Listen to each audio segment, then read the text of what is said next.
ನಮಸ್ಕಾರ ಸ್ನೇಹಿತರೆ ಎಲ್ರಿಗೂ. ನನ್ನ ಹೆಸರು ನಾಗೇಶ್ ವಿ ಪ್ರಜಾಕಿಯ. ತುಂಬ ದಿವಸದ ಮೇಲೆ ಈ ವಿಡಿಯೋ ಮಾಡ್ತಾಯಿದ್ದೀನಿ. ಸ್ನೇಹಿತರೆ, ಇವತ್ತರ ಮ್ಯಾಟ್ರ್ ಏನಪ್ಪ ಅಂತಂದರೆ, ಮೊಬೈಲು UPI ಯಾವುದೇ ಆಗಲಿ, ಫೋನ್ಪೇ ಆಗಲಿ, ಗೂಗಲ್ ಪೇ ಆಗಲಿ, ಭೀಮು, ಈ ಥರ ಸುಮಾರು ಪೇಟಿಎಮ್ಮು, ಈ ಥರ ಸುಮಾರು ಆ್ಯಪ್ಗಳಿದ್ದಾವೆ. ಈ ಆ್ಯಪಲ್ಲಿ ಓಪನ್ ಮಾಡಿದ ತಕ್ಷಣ ನಿಮಗೆ ಅಲ್ಲಿ ಎಲ್ಲ ಥರದ್ದು ಬಿಲ್ಗಳು ಪೇ ಮಾಡೋ ಅಂಥ ಒಂದು ಆಪ್ಷನ್ಗಳು ತುಂಬ ಇರ್ತವೆ. ಎಕ್ಸಾಂಪಲ್ಲು ಎಲೆಕ್ಟ್ರಿಸಿಟಿ ಬಿಲ್ಲು ಮತ್ತು ನೀರಿನ ಬಿಲ್ಲು, ಈ ಥರ ನಾನಾ ಥರದ್ದು, ಮತ್ತು ಅಲ್ಲೇ ಟ್ಯಾಕ್ಸು ನೀವು ಪೇ ಮಾಡ್ಬೋದು. ಈ ಥರ ಗೋರ್ಮೆಂಟ್ ಎಂಟಿಟಿ ಇರೋವಂಥದ್ದು ಯಾವುದೇ ಆಗಲಿ, ಇನ್ನು ಸ್ವಲ್ಪ ದಿವಸದಲ್ಲಿನೂ ಪ್ರತಿಯೊಂದನ್ನು ನೀವು ಟೆಕ್ನಾಲಜಿ ಮೂಲಕ ಬಳಸ್ಕೊಂಡು ಪ್ರತಿಯೊಂದು ನಿಮ್ಮ ಮನೆಯಲ್ಲೇ ಕೂತ್ಕೊಂಡು ನೀವು ಇವಾಗ್ಲೂ ಸಹ ಮಾಡ್ಬೋದು ಪೇ. ಎಲ್ಲಿಗೆ? ಗೌರ್ಮೆಂಟ್ಗೆ. ಯಾವುದೇ ಗೌರ್ಮೆಂಟ್ ಎಂಟಿಟಿ ಇರೋವಂಥದ್ದು ಆ ಥರ ಎಲ್ಲ ಟೆಕ್ನಾಲಜಿ ಸಖತ್ತಾಗಿ ಬಂದ್ಬಿಟ್ಟಿದೆ. ತುಂಬ ಖುಷಿ ಅಲ್ವಾ?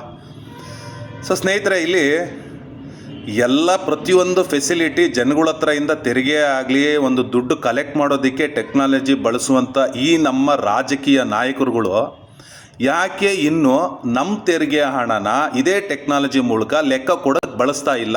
ಒಂದು ಪ್ರಶ್ನೆ ನಂದು. ಏನು ಅರ್ಥವೇ ಆಗ್ತಿಲ್ವೇ ಈ ಕೇಸು? ಎಳೆ ಮಗು. ಎರಡನೇದು, ನಾವು ಈ ಲೆಕ್ಕ ಕೇಳೋದಕ್ಕೆ RT ಹಾಕ್ಬೇಕಂತೆ. ಬಂದರೂ ಬಂತು, ಇಲ್ಲಾಂದ್ರಿಲ್ಲ. ನಮಗೆಲ್ಲ ಗೊತ್ತಾಗೋಯ್ತು. ಇಲ್ಲಾಂದ್ರಿಲ್ಲ. ನಾನು ಸುಮಾರು RTIಗಳು ಹಾಕಿದ್ದೀನಿ. ನನಗೆ ಇದುವರೆಗೂ ಒಂದು ಸಹ ಬಂದಿಲ್ಲ. ನನಗಂತೂ ಈ ಜೀವನವೇ ಬೇಸರ ಆಗೋಗ್ಬಿಟ್ಟಿದೆ. ಇದು ನಮ್ಮ ಈಗಿನ ವ್ಯವಸ್ಥೆ. ನಮ್ಮ ದುಡ್ಡು ಏನಾಗ್ತಾ ಇದೆ, ಎಲ್ಲೆಲ್ಲಿ ಹೋಗ್ತಾ ಇದೆ ಅನ್ನೋದು ನಮ್ಗೆ ಯಾರಿಗೂ ಇವಾಗಲೂ ಗೊತ್ತಿಲ್ಲ. ಯಾಕೆ ಬಜೆಟ್ ಮಾಡುವಾಗ ಮಾತ್ರ ನಮ್ಮದು ಇಷ್ಟು ಲಕ್ಷ ಕೋಟಿ ಅಂತ ಮಾಡ್ತಾರೆ. ಮತ್ತು ಅದೇ ಥರನೇ ಏನಕ್ಕೆ ಖರ್ಚು ಮಾಡಿದೀಯಪ್ಪ ನೀನು ಹೋದ ವರ್ಷದ ದುಡ್ಡು ಬಜೆಟಲ್ಲ ಅಂತ ಕೇಳಿದ್ರೆ ಒಬ್ಬರೂ, ರಾಜ್ಯ ಸರ್ಕಾರ ಆಗಲಿ ಕೇಂದ್ರ ಸರ್ಕಾರ ಆಗಲಿ, ಇದುವರೆಗೂ 78 ವರ್ಷದಿಂದ ಯಾವನು ಲೆಕ್ಕ ಕೊಟ್ಟಿಲ್ಲ. ಇದೆ, ಇಲ್ಲೊಂದು ಸಮಸ್ಯೆ ಖಂಡಿತ ಇದೆ. ದಯವಿಟ್ಟು ಕ್ಷಮಿಸಿ, ಕೋಪ ಬರೋ ಥರ ಅನ್ಕೋಬೇಡಿ.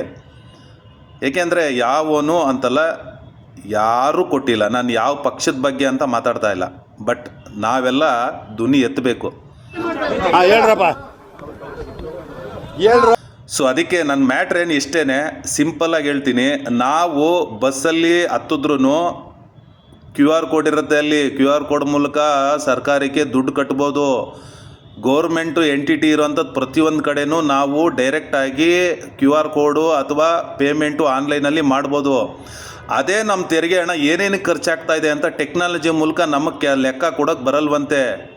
ಇದನ್ನು ನಮ್ಮನ್ನೆಲ್ಲ ಮೂರ್ಖರಾಗಿ ಮಾಡಿ, ಗುಲಾಮರಾಗಿ ಮಾಡಿ, ಅವ್ರು ಏನೇನು ಲೂಟಿ ಮಾಡ್ತಾರಂತ ನಮಗೆ ಗೊತ್ತಾಗಬಾರ್ದು ಅಂಥೇಳಿ ಭ್ರಷ್ಟಾಚಾರ ಮಾಡೋದಕ್ಕೆ ಇವ್ರು ಮಾಡಿಕೊಂಡ್ರು ದೊಡ್ಡ ದಾರಿ ಇದು. ನಾವೆಲ್ಲರೂ ಎಚ್ಚೆತ್ಕೊಳ್ಳೋಣ. ಲೆಕ್ಕ ಕೇಳುವಂಥ ಒಬ್ಬ ಕೆಲಸಗಾರ ಕಾರ್ಮಿಕರನ್ನ ಆಯ್ಕೆ ಮಾಡಿಕೊಂಡಾಗ ಇದಕ್ಕೆಲ್ಲ ಬದಲಾವಣೆ ಸ್ನೇಹಿತರೆ. ಅದು ಪ್ರಜಾಕೀಯದಿಂದ ಮಾತ್ರ ಸಾಧ್ಯ. ಎಚ್ಚೆತ್ಕೊಳ್ಳೋಣ, ವಿಚಾರವಂತರಾಗೋಣ, ಪ್ರಜ್ಞಾವಂತರಾಗೋಣ. ನಮಸ್ಕಾರ ಎಲ್ರಿಗೂ. ಜೈ ಪ್ರಜಾಕೀಯ.